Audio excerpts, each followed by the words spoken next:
iPhone. What's awesome about the iPhone? Well, first of all, being in the gadget world, I got to kind of keep up with the latest, hottest, and it's kind of almost a show-off thing with friends when you're in that group.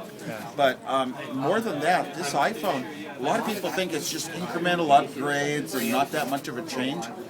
I think this is the most startling change almost in the history of computers. Because when are we going to get to a computer you can talk to like a human? I have been using Siri for 1 year. I have been talking over and over in interviews, in speeches around the world to all my friends, and nobody seems to pick up on the fact that this is such an incredible, different way to live your life. Rather than figuring out all the ways to use a little computing product, you just speak what you think to it, and eventually it's going to get smarter and smarter about being able to understand things and give you answers instead of here's a link to some place you might find an answer or figure it out. No, I want the answer. Steve Jobs always thought that way. A person doesn't want a bunch of technology that lets them do a job. They just want the answer they're after. They want the job done in the most natural, human-to-screen way possible.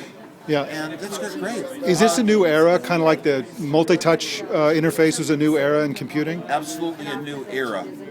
The fact is, I've been using voice on a lot of the apps on the iPhone, like Google, the Google Search, the Google Mobile, and Siri, and also the built-in speech recognition where you can tell it to play songs by Bruce Springsteen or phone Janet Mobile, call Janet Mobile. And on the Android phones, I like being able to say navigate to Apple Store, and it does it. Or text Janet, I'm standing in front of people right now, can't talk, period.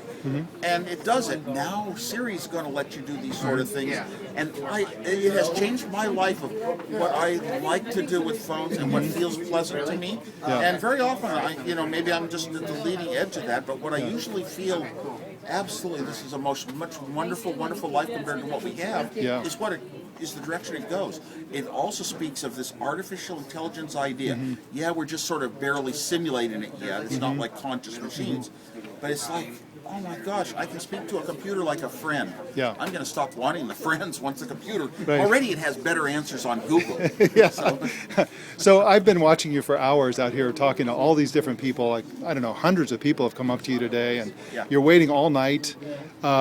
Why do you do it? You're co-founder of the company. Why, you could probably pick up the phone and get a case of these things.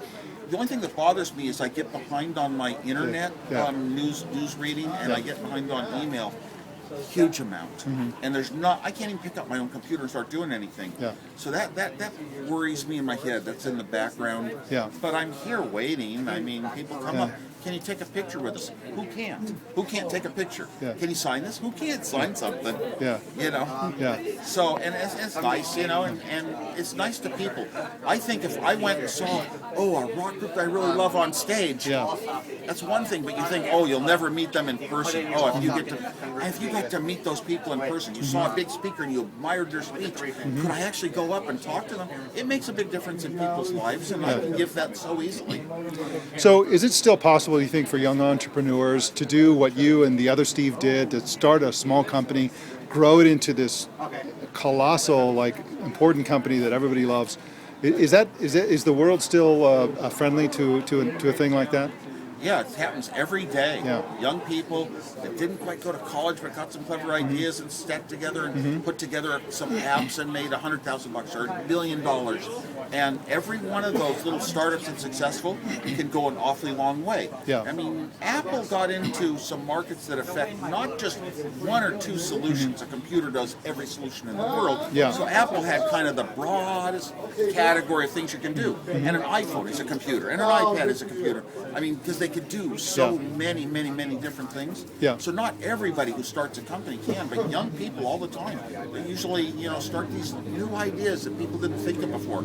I mean, look at Facebook and Google and Apple and Yahoo and a bunch of them. They're just out of college. So those people have a lot more energy and time to achieve what inside there's a personal goal.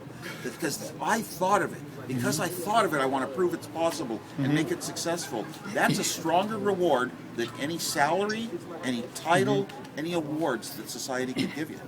So one last question. What's it like to have co-founded a company like Apple?